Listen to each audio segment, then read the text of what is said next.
Hi guys, welcome to my YouTube channel Anees preparation. दोस्तों, आज मैं आप लोगों के लिए लेकर आया हूँ एक्जुअली वर्ब्स। तो दोस्तों, ऐसी ही मज़ेदार वीडियोस को पाने के लिए आप मेरे चैनल को सब्सक्राइब कर लें। और हाँ दोस्तों, अगर आप इंग्लिश ग्रामर से रिलेटेड एकेडमिक या कम्पिटिटिव किसी भी तरह की कोई वीडियो चाहते हैं तो कमेंट बॉक्स में ज़रूर बताएँ। मैं जल्द से जल्द उस टॉपिक पर वीडियो बनाऊँगा। तो आइए आज की वीडियो स्टार्ट करते हैं।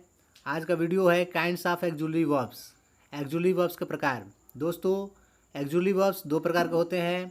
पहला प्राइमरी एक्जुअली वर्ब्स यानी प्राथमिक सहायक क्रिया, और दूसरा मॉडल एक्जुअली वर्ब्स यानी क्रियाभाव सहायक क्रिया। दोस्तों, प्राइमरी एक्जुअली वर्ब्स के तीन फॉर्म होते हैं। पहला है टू बी फॉर्म, दूसरा है टू हैव फॉर्म, और तीसरा है to do form. To be form के अंतर्गत जो वर्ब आते हैं वो है हमारे इज़, एम, आर, वाज और वर। टू हैव फॉर्म के अंतर्गत हैव, हैज़ और हैड आता है। टू डू फॉर्म के अंतर्गत डू, डज और डिड आते हैं। और हमारे मॉडल एक्जुअली वर्ब कुछ इस प्रकार हैं: can, could, may, might, shall, should, will, would, must, are to, use to, need, dare. दोस्तों, एक्जुअली वर्ब्स का हिंदी होता है सहायक क्रिया। तो यहाँ पर एक बात तो बिल्कुल साफ है कि प्राइमरी एक्जुअली वर्ब्स हो या मॉडल एक्जुअली वर्ब्स हो, ये सारी की सारी हमारी हेल्पिंग वर्ब ही हैं। बट बस फ़र्क इतना है कि प्राइमरी एक्जुअली वर्ब्स का प्रयोग टेंस में करते हैं विल और शैल को छोड़कर, ठीक। और मॉडल एक्जुअली वर्ब का प्रयोग हम किसी के मूड, इच्छा, मन की बात या संभावना को बताने के लिए करते हैं। ओके। तो दोस्तों, एक बात यहाँ पर नोटिस करने वाली ये है कि प्राइमरी एक्जुअली वर्ब में जो विल और शैल है, उनको विल और शैल को मॉडल एक्जुअली वर्ब में क्यों रखा गया है? उनको तो टेंस में भी प्रयोग होता है, लेकिन उनको मॉडल एक्जुअली वर्ब्स क्यों कहा जाता है? तो दोस्तों, सिंपल सी बात है, मॉडल एक्जुअली वर्ब्स किसी क्या बताता है? किसी के मूड, इच्छा, मन की बात, दिल की बात या संभावना को ही व्यक्त करने के लिए हम मॉडल एक्जुअली वर्ब्स का प्रयोग करते हैं। तो दोस्तों, जो विल और शैल है, इससे हम अपने मन की बात या अपनी इच्छाओं को ही व्यक्त करते हैं। फॉर एग्जाम्पल, अगर मैं कहूँ कि आज मैं स्कूल नहीं जाऊँगा, I shall not go to school today, तो ये मेरे मन की बात है, मेरी इच्छा है कि आज मैं स्कूल नहीं जाऊँगा। मैं अपनी मन की बात बता रहा हूँ, अपनी इच्छा को बता रहा हूँ कि मैं आज स्कूल नहीं जाऊँगा। तो इसलिए विल और शैल को हम मॉडल एक्जुअली वर्ब में रखा गया है, न कि टेंस में। इस टॉपिक को एकदम क्लियर कर लीजिएगा। चलिए आगे देखते हैं। दोस्तों, ये जो हमारे प्राइमरी एक्जुअली वर्ब्स के जो तीनों फॉर्म हैं, to be form, to have form और टू डू फॉर्म, इनको हम बारी बारी से देखेंगे कि इन तीनों का प्रयोग किस किस सिचुएशन में और कहाँ कहाँ होता है। तो देखते हैं टू बी का प्रयोग कहाँ किया जाता है। कह रहा है be verbs indicate a state of being. Be verb किसी कार्य के होने की दशा का संकेत देता है। मतलब जहाँ जहाँ हम वी वर्ब का प्रयोग करते हैं तो वो वहाँ पर किसी कार्य की होने की दशा का संकेत देता है। एग्जाम्पल समझते हैं। मैं अखबार पढ़ रहा हूँ। I am reading A newspaper. मैं अखबार पढ़ रहा हूँ। तो मैं इस वक्त अभी कौन सा काम कर रहा हूँ? अभी कौन सा काम हो रहा है? बी का मतलब ये होना होता है। तो अभी इस वक्त कौन सा काम हो रहा है? तो अखबार पढ़ने का काम हो रहा है। तो ये हमारा बी फॉर्म है। और दूसरा है she was writing a letter. वह एक पत्र लिख रही थी। तो वो भूतकाल में कौन सा काम कर रही थी या उस वक्त कौन सा काम हो रहा था? बी फॉर्म है, कौन सा काम हो रहा था? तो पत्र लिखने का काम हो रहा था। तो ये हमारा बी फॉर्म है। और दोस्तों, पहचानना तो बिल्कुल आसान है, चाहे बी फॉर्म हो, चाहे हैव फॉर्म हो, चाहे डू फॉर्म हो। सिंपल सी बात है कि इसमें पहचानने में कोई दिक्कत ही नहीं है कि हमारा कौन प्राइमरी एक्जुअली वर्ब्स है, कौन मॉडल एक्जुअली वर्ब्स है। क्योंकि हम तो सीधे तौर पे जानते हैं कि जो टेंस में जो हमारी सहायक क्रियाएं प्रयोग होती हैं, is, am, are, was, were, have, has, had, ठीक है। तो ये सारी की सारी क्या है? हमारे प्राइमरी एक्जुअली वर्ब्स हैं। और मॉडल एक्जुअली वर्ब्स तो देखने से ही पता चल जाता है कि ये मॉडल एक्जुअली वर्ब्स है, क्योंकि वो स्पेसिफिक वर्ड होते हैं कुछ, जैसे कि would, should, may, might. Okay.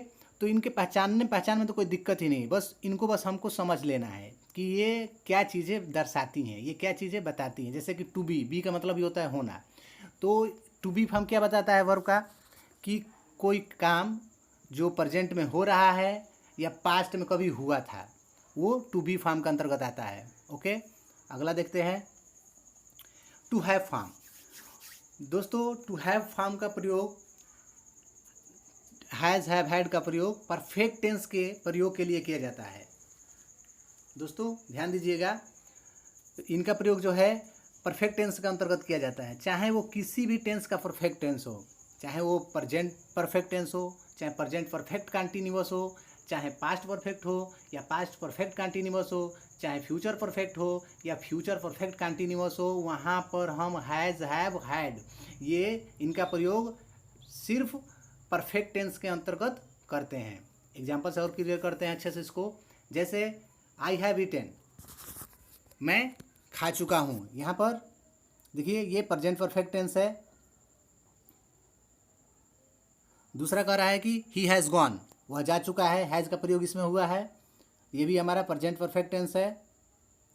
तीसरा है they have been playing since morning, वे लोग सुबह से खेल रहे हैं, तो इसमें भी हैव लगा है, ये हमारा है प्रेजेंट परफेक्ट कंटिन्यूअस।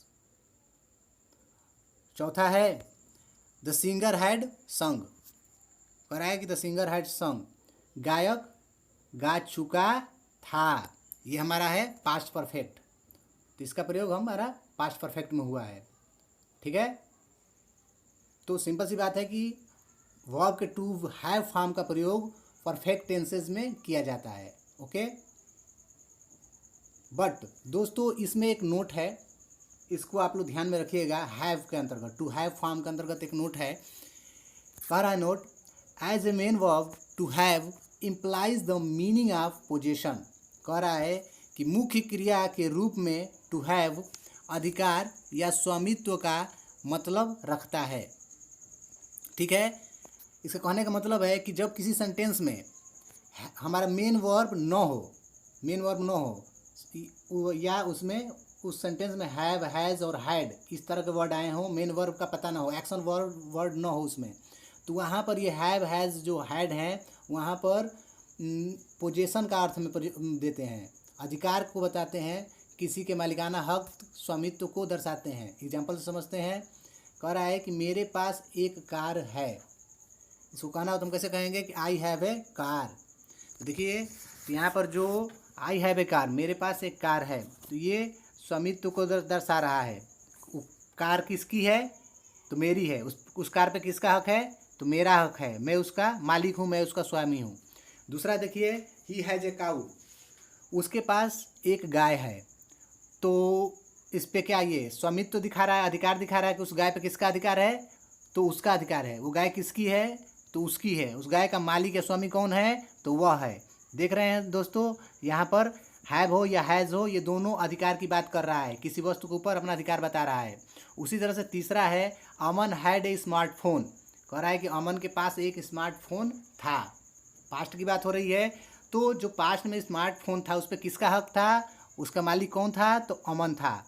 तो यहाँ पर ये हमारा पोजीशन दिखा रहा है। ठीक है,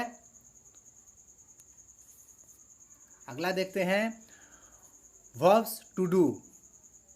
वर्ब्स का तीसरा फॉर्म है टू डू फॉर्म, इसको देखते हैं। The auxiliary verb to do, does या डिड का प्रयोग निगेटिव या इंट्रोगेटिव सेंटेंस बनाने के लिए किया जाता है। दोस्तों ये बात ध्यान दीजिएगा, जब हेल्पिंग वर्ब की तरह डू, डज और डिड का प्रयोग होगा, सहायक क्रिया की तरह इनका प्रयोग होगा, तो कभी भी इनसे पॉजिटिव सेंटेंस नहीं बनेगा। जब ये हेल्पिंग वर्ब की तरह काम करेंगे तो इनसे डू, डज और डिड से निगेटिव या इंट्रोगेटिव सेंटेंस ही बनेगा। ओके, फॉर एग्जाम्पल देखते हैं, I do not eat bitter gourd, कह रहा है कि I do not eat bitter gourd, मैं बीटर गार्ड नहीं खाता हूँ, मतलब मैं करेला नहीं खाता हूँ। ठीक है, ये निगेटिव सेंटेंस है। दूसरा देखिए, वो कह रहा है कि पहला कह रहा है कि मैं करेला नहीं खाता हूँ, तो दूसरा पूछ रहा है क्या वह करेला खाता है, तो इसका देखिए कैसे बना है, does he eat bitter gourd, यहाँ पर डज का प्रयोग किया गया है, ये हमारा इंट्रोगेटिव सेंटेंस बनाने के लिए। तीसरा देखिए, I did not watch movie, मैंने यह फिल्म नहीं देखी, तो यहाँ पर देखिए डिड का प्रयोग किया गया है निगेटिव सेंटेंस बनाने के लिए। I did not watch this movie, मैंने यह फिल्म नहीं देखी। क्या तुमने यह फिल्म देखी, तो इससे इंट्रोगेटिव बना है, क्या तुमने यह फिल्म देखी। तो did you watch this movie, did you watch this movie, क्या तुमने यह फिल्म देखी। दोस्तों इसमें गौर करिए, ये सारे के सारे डू डज या डिड हैं, ये सारे के सारे यहाँ पर निगेटिव या इंट्रोगेटिव सेंटेंस ही बना रहे हैं। ठीक है, इंट्रोगेटिव निगेटिव भी बनता है इससे, ओके, क्वेश्चन टाइप भी बनते हैं, लेकिन डू डज डिड से कभी भी positive sentence as a helping verb नहीं बनता है। ओके, तो दोस्तों ये रही आज की वीडियो। आज की वीडियो आपको कैसी लगी, अच्छी लगी तो इसको लाइक कीजिए और ज़्यादा से ज़्यादा अपने दोस्तों को शेयर कीजिए ताकि अधिक से अधिक लोग इस वीडियो से लाभ उठा सकें। दोस्तों आज के लिए बस इतना ही, और मेरे चैनल को भी सब्सक्राइब कर लीजिएगा। दोस्तों आज के लिए बस इतना ही, थैंक यू।